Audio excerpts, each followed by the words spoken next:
Algunos trabajos de Heracles, no los 12, desde luego. Heracles, saben ustedes, era un héroe griego obligado por el rey Euristeo, con la complicidad de la diosa Hera, a realizar 12 trabajos, hazañas imposibles, hazañas en las que siempre había una imposibilidad y había grave riesgo para la vida de Heracles, porque la diosa lo tenía montado entre ceja y ceja. Hablaremos del sexto de este trabajo y de algunos otros más. El sexto fue expulsar a las innumerables aves del lago Estínfalo. Había un lago llamado Estínfalo y había unas aves que eran una porquería. Tenían pico, alas y garras de bronce. Incluso yo creo que también tenían plumas de metal. Me gusta la idea de que cada tanto perdían una pluma, es un modestísimo agregado a la leyenda, que cada tanto perdían una pluma y esa pluma, como una afilada navaja, caía y cortaba narices, orejas de las personas que acertaban a pasar por abajo. Vivían en el inmundo pantano de Estínfalo, porque yo le llamé lago por pura... de puro bueno que soy, de puro criollo. Se comían a los hombres, vamos a decirlo de una vez. Me refiero a las aves del lago Estínfalo como tantas. Tenían aspecto de grulias, pero sus picos eran tan fuertes que podían atravesar una plancha de metal. Opa. Parece que se criaban en Arabia, provenían de Arabia, y allí también atacaban a los hombres, pero los árabes eran diestros en la construcción de unas corazas protectoras hechas con corteza trenzada, donde finalmente se atrancaban los picos de las aves estinfálidas. Luego, el atacado, me refiero al árabe, aprovechando que el ave estaba atrapada y ensartada contra su coraza, le retorcía el pescuezo con total alegría. En el pantano de Estínfalo, estas aves procreaban y de vez en cuando remontaban vuelo en enormes bandadas para matar hombres y animales. Esto lo hacían levantando sus plumas de bronce, insisto. Y parece que, además, otro detalle ominoso, el excremento de estas aves era venenoso para el que era alcanzado por estas deposiciones aéreas. Cuando Heracles llegó al pantano, se vio en la imposibilidad de atacar a las aves con flechas, pues primero eran muchas y después tal vez las flechas no alcanzaban a atravesarlas. Además, el pantano no era muy sólido como para que un hombre pudiera caminar sobre él, ni tan líquido como para utilizar una embarcación.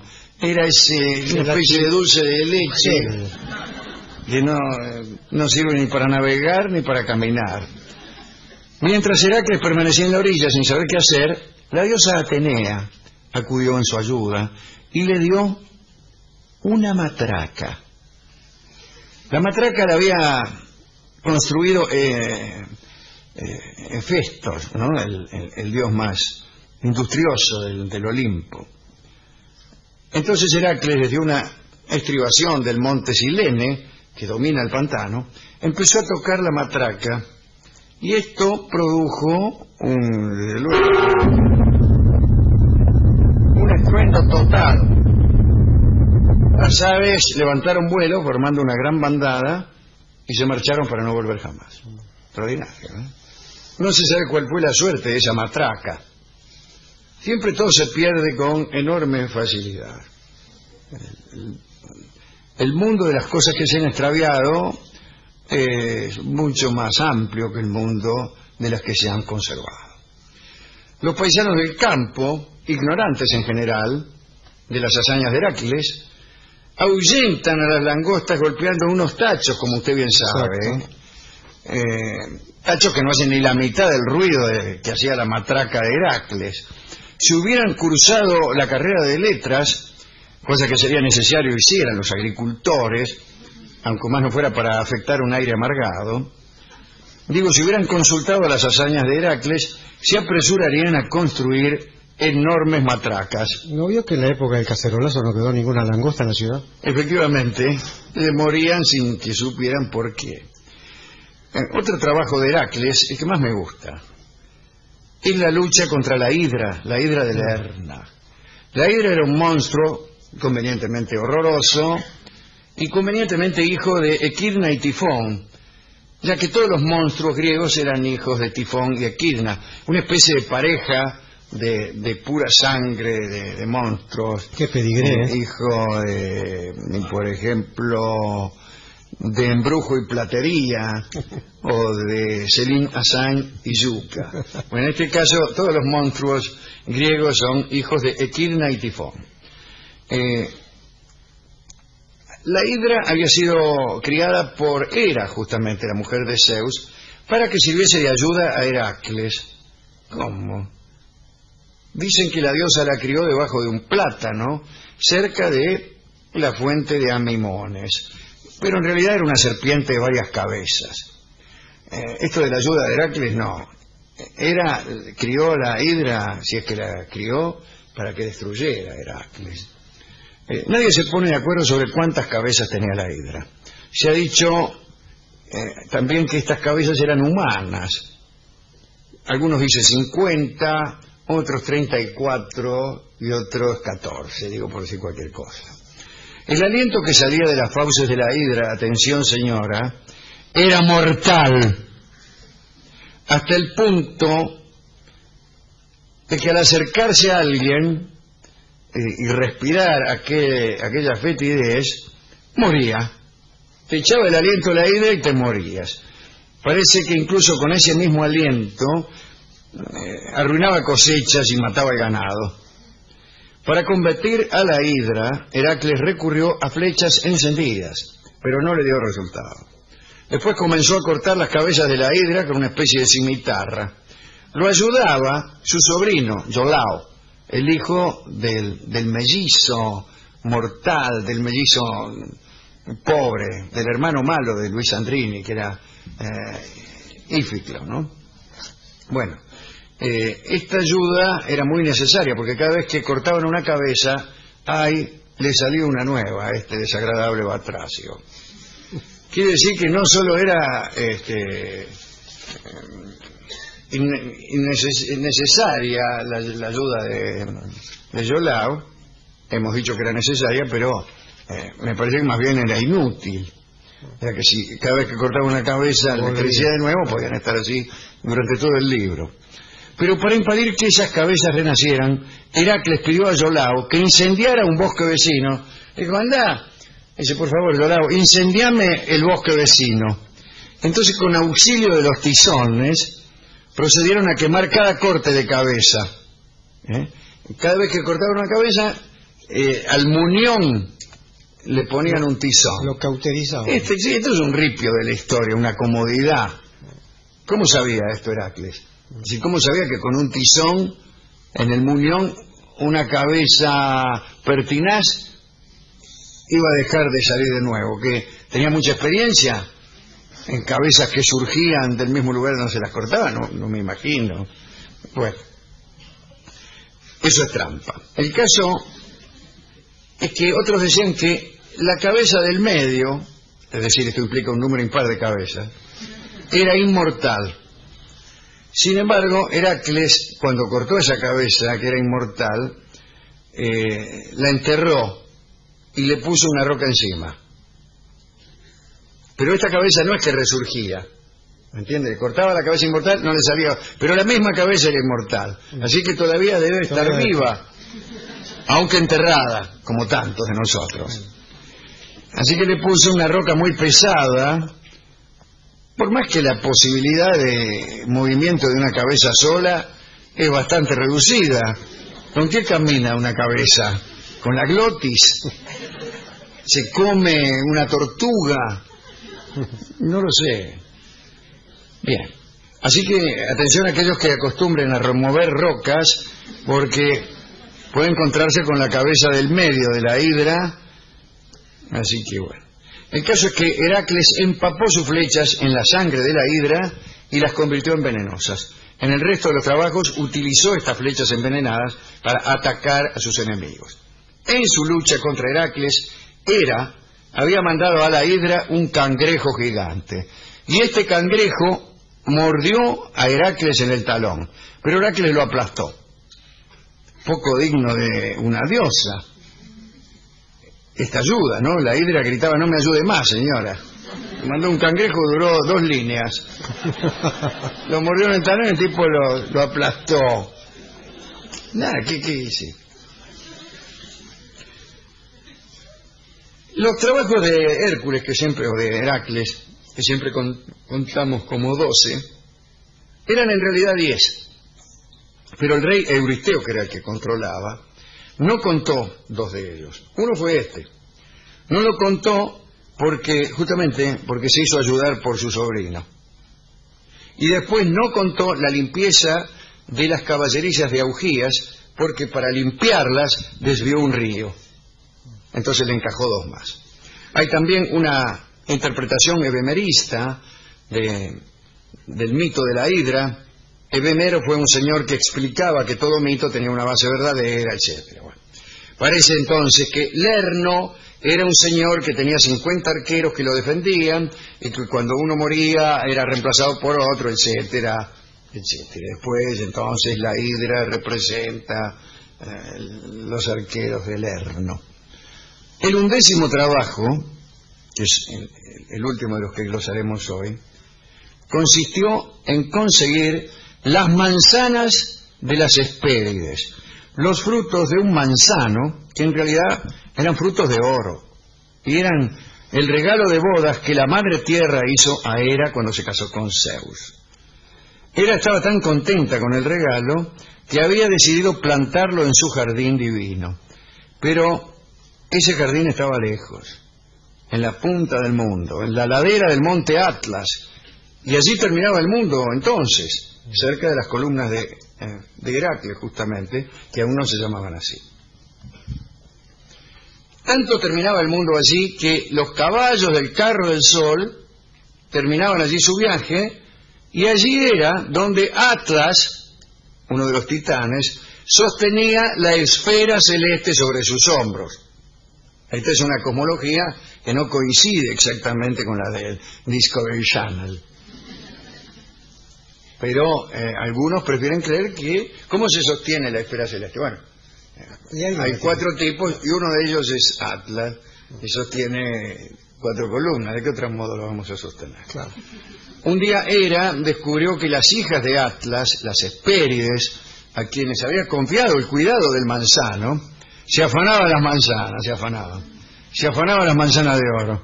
Entonces mandó un dragón, al dragón Ladón, discúlpeme, para que se enroscara alrededor del árbol como guardián. Este dragón, ríase de la hidra de Lerna, tenía 100 cabezas y hablaba con varias lenguas. La voz de aquel dragón era probablemente polifónica y acaso polisémica, de modo que decía muchas cosas al mismo tiempo y cada cosa que decía tenía distinto significado, motivo por el cual nadie le hablaba. Heracles, que no sabía dónde se hallaba el jardín de las Hespérides, marchó a través de Iliria hasta el río Poó.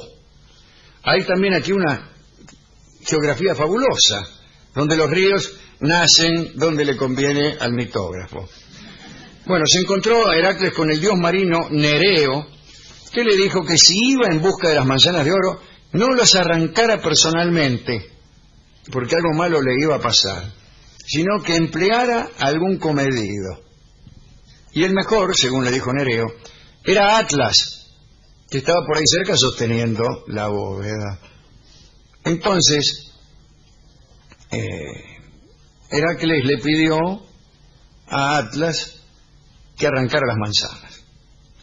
Y le dijo: yo te tengo un rato la bóveda, andá y arrancame las manzanas. Atlas hubiera realizado cualquier trabajo con tal de tener un rato de respiro en su tarea. Pero le tenía un poco de miedo al dragón aquel, ¿no? Al dragón polifónico. Heracles entonces dijo: espera un poquito. Fue y lo mató de un flechazo al dragón. Y le dijo a Atlas: anda que el dragón es finado. Y Atlas fue. Primero inclinó la espalda, le dio la bóveda celeste toda ahí a que la sostuviera Heracles, y fue. Y al rato volvió Atlas con 3 manzanas. Pero la sensación de libertad le pareció deliciosa. Entonces le dijo a Heracles que él mismo le llevaría las manzanas a Euristeo. Heracles, qué momento este. Qué momento. Heracles simuló estar de acuerdo. Dijo, ¿cómo no andá? Nereo ya le había advertido que no aceptara ninguna oferta de esa clase. Y entonces le dijo, sí, anda vos, mejor que vayas vos. Mira, eso sí, dice, tenemos un cachito que me voy a poner un almohadón en el hombro. O me voy a levantar los calzoncillos, yo qué sé.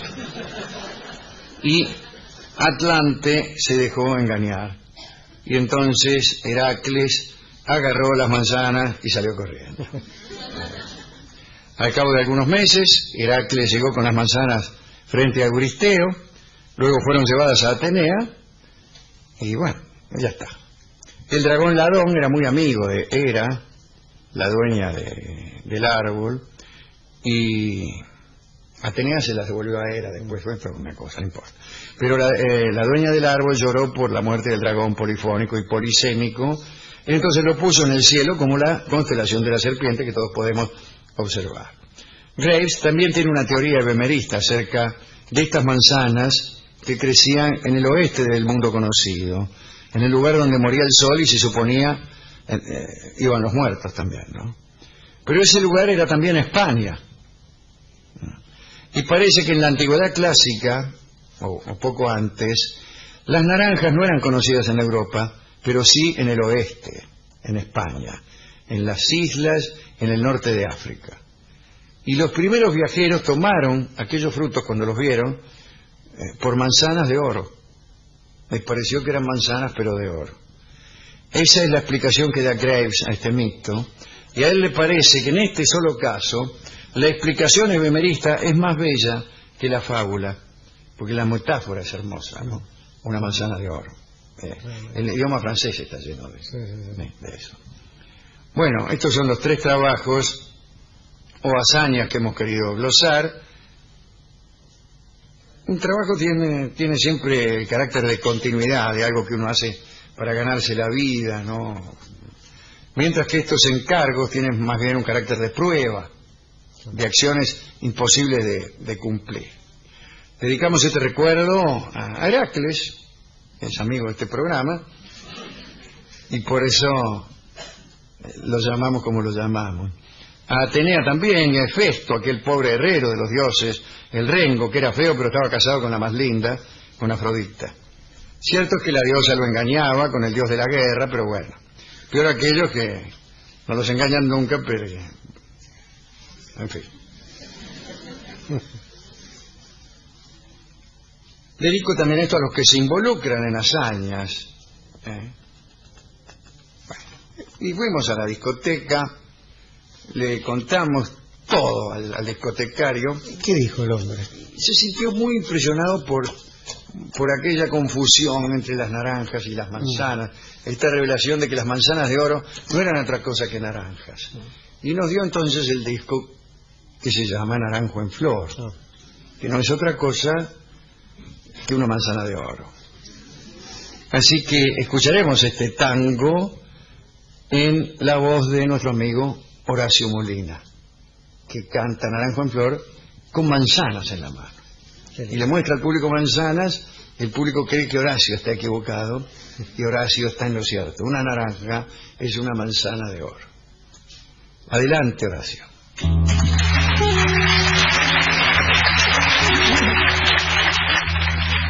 Era más blanda que el agua blanda, era más fresca que el río, naranjo en flor, y en esa calle de estío, calle perdida, dejó un pedazo de vida y se marchó. Primero hay que saber sufrir, después amar, después partir y al fin andar sin pensamiento. Perfume de naranjo en flor, promesas vanas de un amor que se escaparon en el viento. Después, ¿qué importa del después? Toda mi vida es el ayer que me detiene en el pasado. Eterna y vieja juventud que me ha dejado acobardado como un pájaro sin luz.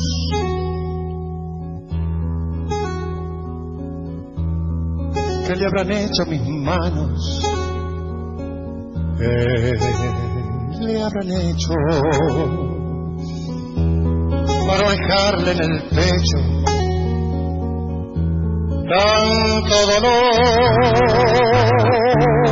dolor de vieja arboleda, canción de esquina con un pedazo de vida?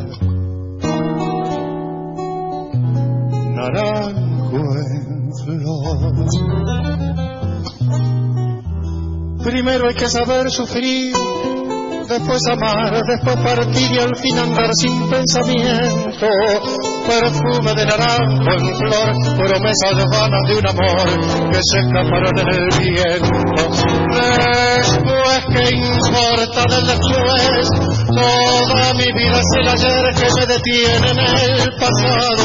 Eterna y vieja juventud que me ha dejado acobardado como un pájaro sin luz.